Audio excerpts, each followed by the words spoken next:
আসসালামু আলাইকুম, আশা করি সবাই ভালো আছেন। তো আজকে আপনাদেরকে জানাবো যে সৌদি আরবের ভিসা বন্ধ কিনা। আপনি ভিসা উঠাইছেন, ক্যান্সেল হয়ে গেছে, যাওয়ার কোনো উপায় আছে কিনা, অথবা কিভাবে যাবেন, পুরা বিস্তারিত জিনিসগুলো জানতে পারবেন।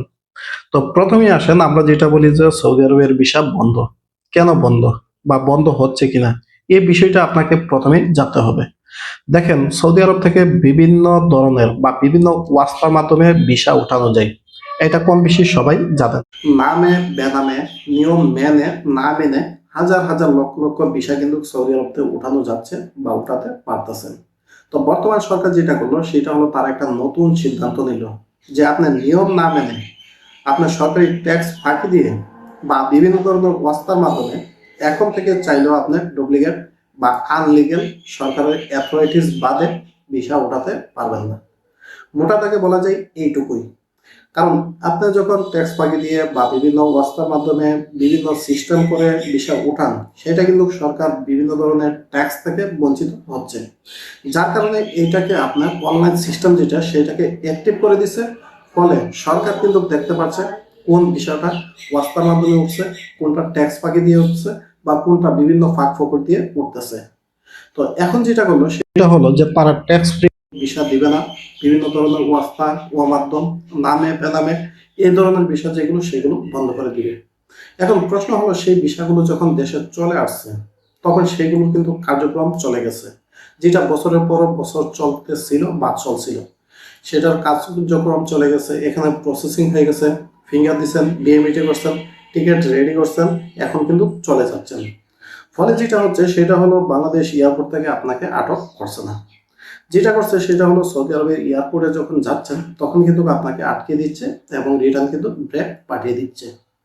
তার কারণ হলো আপনি যখন এয়ারপোর্টে যাচ্ছেন আগে কিন্তু আপনার পাসপোর্টটা দেখতো এবং আপনার যে অনলাইন সিস্টেম যে আপনার বাংলাদেশের ক্যাটাগরি বা ক্রাইটেরিয়া সবগুলো যখন ঠিকঠাক থাকতো তখন কিন্তু তারা আপনাকে ছেড়ে দিত বা আপনাকে পাস দিত।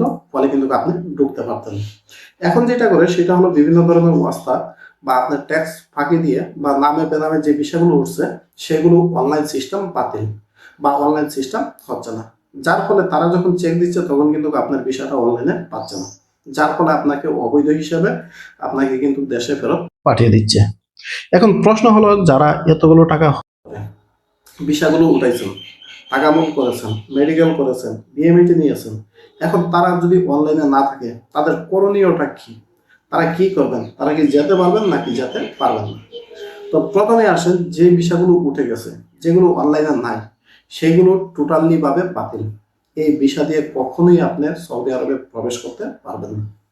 এখন কথা হলো যেটা সেটা হলো আপনার প্রফিল বা কোম্পানি যার কাছ থেকে ভিসা নিয়েছেন সে যদি নতুন করে আবার ভিসা উঠায়, তার নামে যদি উকালা করে, তারপর সে ভিসার যদি সম্পূর্ণভাবে ট্যাক্স দেয়, সেই ফাইলগুলো যদি তারা সঠিক করে লিগ্যালভাবে পাঠায়, অনলাইনে থাকে, নতুন করে আপনাকে ভিসা দিই, তাহলেই শুধুমাত্র যেতে পারবেন। এছাড়া আপনি কখনোই যেতে পারবেন না। তো দেখেন যে আপনি যখন সরকার ট্যাক্স আগে দিবে, এগুলোর নিয়ম কারণ মানতে গেলে একটা কোম্পানি বা প্রতিষ্ঠানকে বড় অঙ্কের জরিমানা করতে হয় বা বিভিন্ন ধরনের ঝামেলার মধ্য দিয়ে যেতে হয়। কোনো কোম্পানি চাইবে না এই ঝামেলাগুলোর মধ্য দিয়ে যাইতে। যদি যায় তাহলে শুধুমাত্র যাইতে পারবেন। আর যদি এই ধরনের যদি আপনাকে নতুন ভিসা দিয়ে অনলাইন সিস্টেম করে ওই মাদার কোম্পানির নামে যদি ভিসাগুলি রেজিস্ট্রেশন বা ওকালার হয়ে তারপরে দেশে আসে, তাহলেই শুধুমাত্র যেতে পারবেন। তা না হলে এই ধরনের যাদের ভিসা অনলাইনে থাকবে না তারা কিন্তু যেতে পারবেন না। আপনার বিষয়টি সৌদি আরবে আসার পরে আপনি সর্বপ্রথম যেটা করবেন সেটা হলো চেক করে দেখবেন যে অনলাইনে আছে কিনা। যদি অনলাইনে থাকে শুধুমাত্র সেই বিষয়গুলো আপনারা যাবেন। আর যদি অনলাইনে না থাকে তাহলে কিন্তু যাবেন না। তাহলে কিন্তু ওই রকমভাবেই আপনার সবকিছু প্রসেস কমপ্লিট করবেন, সৌদি আরবে যাবেন, রিটার্ন করে দিবেন।